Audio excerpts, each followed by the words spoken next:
Cuando lo absurdo se vuelve normal, irracionalidad, sentido común y la batalla por el bien y el mal en Estados Unidos. Hola. Hoy quiero hablarte de algo que mucha gente siente, pero pocas veces se dice sin gritos, esa impresión de que en la sociedad norteamericana se está perdiendo el sentido común. Que la gente discute como si viviera en planetas distintos. Que lo obvio se volvió polémico. Que lo bueno y lo malo ya no se miden por principios, sino por bandos. Y si tú también lo has sentido, te entiendo. Porque a veces uno mira una discusión pública y piensa, ¿en qué momento lo absurdo empezó a sonar razonable? ¿En qué momento la exageración se volvió un requisito para que te escuchen? ¿En qué momento el enojo se convirtió en un idioma oficial? Pero hoy no vengo a insultar a nadie. Vengo a explicarte el mecanismo. A ponerte las piezas encima de la mesa. Porque cuando entiendes el mecanismo, recuperas algo muy valioso, la libertad interior. Dejas de ser un títere emocional. No es que la gente sea más mala. Es que el terreno cambió. Hay una idea peligrosa, y es creer que todo esto se explica diciendo, la gente se volvió irracional. Esa frase suena cómoda, pero es incompleta. Lo que está ocurriendo es que cambiaron tres cosas al mismo tiempo. Primero, los incentivos. Hoy se premia el escándalo, no la sensatez. Segundo, los canales. Antes tú discutías con personas reales. Ahora discutes con una pantalla, con frases cortadas, con clips, con titulares. Tercero, la confianza.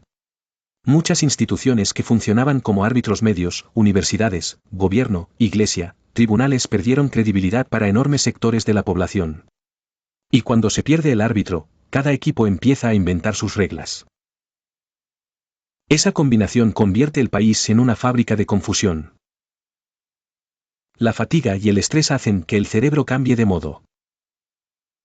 La primera gasolina de la irracionalidad no es ideológica, es biológica.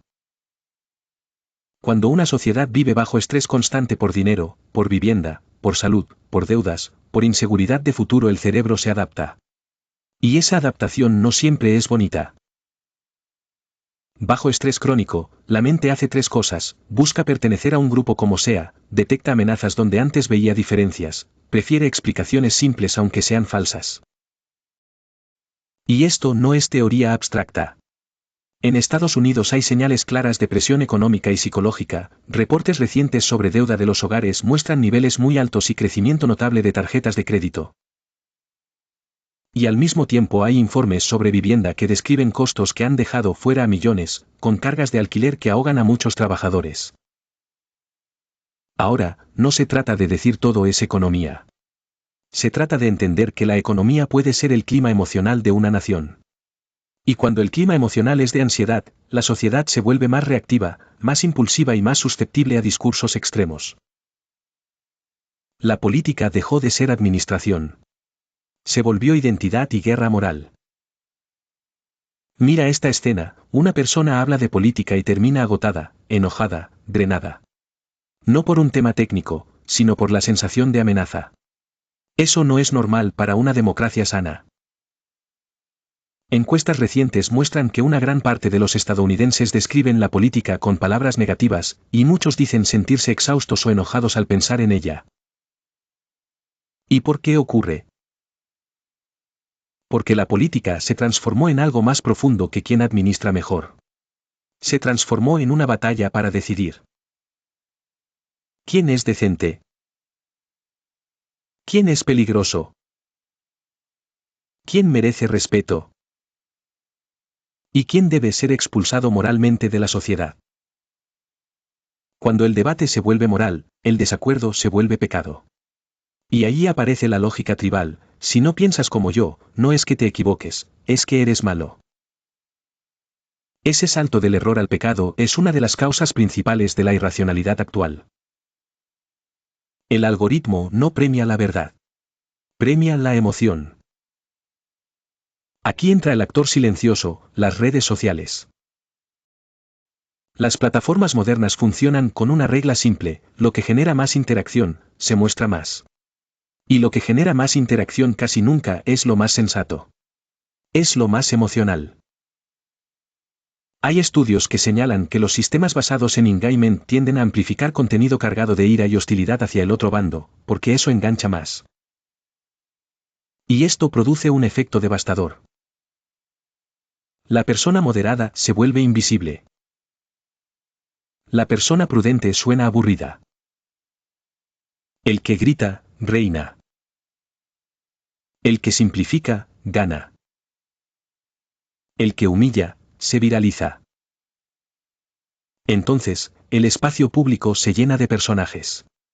Y la gente real, con dudas y matices, siente que no hay lugar para existir. La indignación moral se volvió una moneda social. Aquí hay algo clave, mucha indignación en Internet no es solo emoción. Es estrategia de estatus. En redes, mostrar indignación puede funcionar como una prueba de identidad, mira qué virtuoso soy. Y cuanto más indignado pareces, más puro pareces.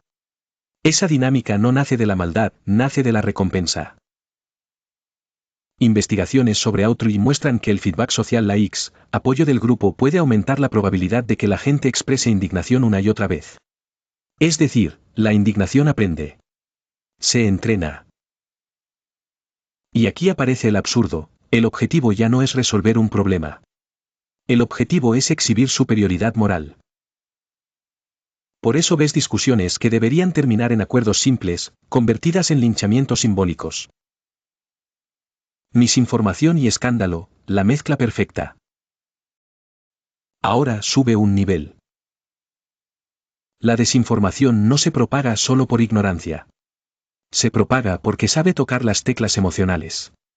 Y una de las teclas más poderosas es la indignación moral, esa mezcla de enojo con asco, esa sensación de esto es inaceptable. Hay investigación científica reciente que explora cómo la indignación moral se relaciona con la propagación de contenidos falsos o engañosos. Cuando algo te enciende moralmente, tu impulso es compartirlo, no verificarlo. Y entonces el ciudadano se convierte en un difusor sin darse cuenta. No porque sea tonto. Porque su cerebro está hecho para reaccionar rápido ante peligros morales. Soledad, aislamiento y hambre de pertenencia. Aquí llegamos a un punto que mucha gente ignora. Una sociedad sola es una sociedad vulnerable. El propio gobierno de Estados Unidos, a través de la Oficina del Cirujano General, emitió una advertencia sobre una epidemia de soledad y aislamiento, describiendo impactos serios en salud y bienestar, y llamando a reconstruir conexión social. ¿Y qué pasa cuando hay soledad? Pasa esto, la gente busca tribus. Busca identidad. Busca una causa que le dé significado. Busca una comunidad que le diga, tú vales, tú perteneces. Y si no la encuentra en un vecindario, en una iglesia, en un club, en un sindicato, en amistades reales, la encuentra en Internet. Pero Internet no da comunidad, da bando. Y el bando, para mantenerse unido, necesita enemigo. Ahí tienes la receta para la radicalización cotidiana, soledad más algoritmo más política moralizada. Declive de instituciones de comunidad. Esto también tiene un contexto histórico, durante décadas se ha hablado del debilitamiento de asociaciones y espacios comunitarios tradicionales en Estados Unidos. Hoy hay datos que muestran, por ejemplo, niveles de sindicalización mucho más bajos que en décadas pasadas. Y hay reportes recientes que describen cómo mucha gente simplemente ya no se une a grupos, o vive una vida social más dispersa y débil. Cuando eso ocurre, la sociedad pierde músculo social. Y sin músculo social, cualquier conflicto se convierte en guerra. Porque el músculo social es lo que te permite decir, no pienso igual que tú, pero te conozco, te respeto, trabajamos juntos, vivimos cerca, y mañana nos veremos. Cuando se rompe eso, el otro se vuelve un monstruo abstracto. Crisis de confianza, sin árbitro, hay caos. Otra pieza central, la confianza en las instituciones. Cuando la gente cree que todo está manipulado, cualquier regla parece una trampa.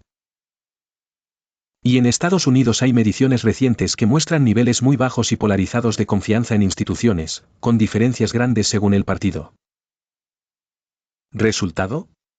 Si gana tu bando, es democracia. Si pierde tu bando, es fraude. Si el juez te favorece, es justicia. Si el juez te contradice, está comprado. Eso destruye el sentido común, porque el sentido común necesita un mínimo de terreno compartido. La confusión moral moderna, relativismo para mí, absolutismo para ti. Aquí viene una de las paradojas más fuertes del momento. Por un lado, mucha gente dice, todo es relativo, depende del contexto, no juzgues. Por el otro lado, esa misma gente puede decir, esto es imperdonable, y si no estás de acuerdo eres basura humana. ¿Te das cuenta? Relativismo hacia adentro, absolutismo hacia afuera. Ese doble estándar crea el clima perfecto para el absurdo. Porque el bien y el mal dejan de ser principios universales y se convierten en herramientas de combate.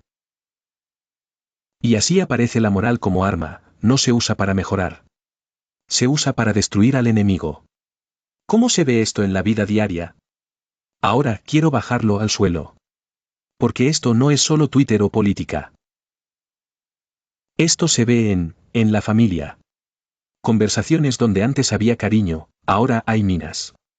No se habla para entender, se habla para ganar. En el trabajo. El miedo a decir algo incorrecto crea silencio o cinismo. Y el cinismo se vuelve el idioma de supervivencia. En la escuela y la universidad. Se confunde pensamiento crítico con desconfianza total. O se confunde sensibilidad con censura. Y el estudiante aprende que lo importante no es pensar, sino alinearse. En la calle. La gente está más irritada. Menos paciente. Más lista para interpretar todo como ataque. Eso no significa que el país sea solo caos. Significa que la temperatura social subió. Entonces, ¿qué está pasando con el sentido común? Te lo resumo con una frase. El sentido común está siendo reemplazado por el sentido de tribu. Y el sentido de tribu funciona así. Lo bueno es lo que fortalece a mi grupo. Lo malo es lo que fortalece al otro. La verdad es lo que me sirve hoy. La justicia es lo que castiga al enemigo. Cuando esa lógica se instala, lo absurdo florece. Porque el absurdo no necesita coherencia, necesita lealtad. ¿Hay salida? Sí, pero no es una solución mágica. Ahora viene lo importante, ¿qué hacemos? No te voy a vender humo. No hay un botón. Pero sí hay un camino. Y empieza por recuperar cosas pequeñas que, juntas, son poderosas. 1. Higiene de información. No consumas política como si fuera azúcar. Si una noticia te provoca odio instantáneo, respira. Si un clip te enciende, busca la versión larga. El algoritmo quiere tu adrenalina. No se la regales. 2. Volver a personas reales.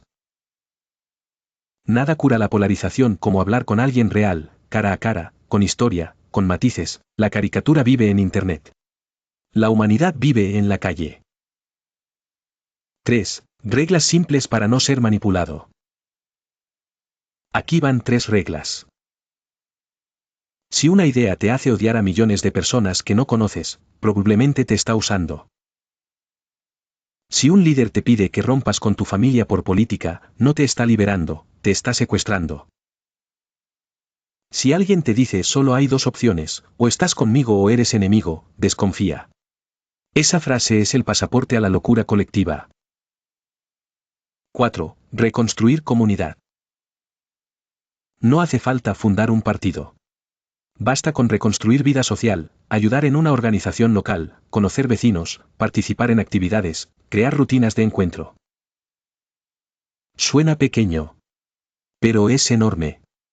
Porque la sociedad no se salva con discursos, se salva con vínculos.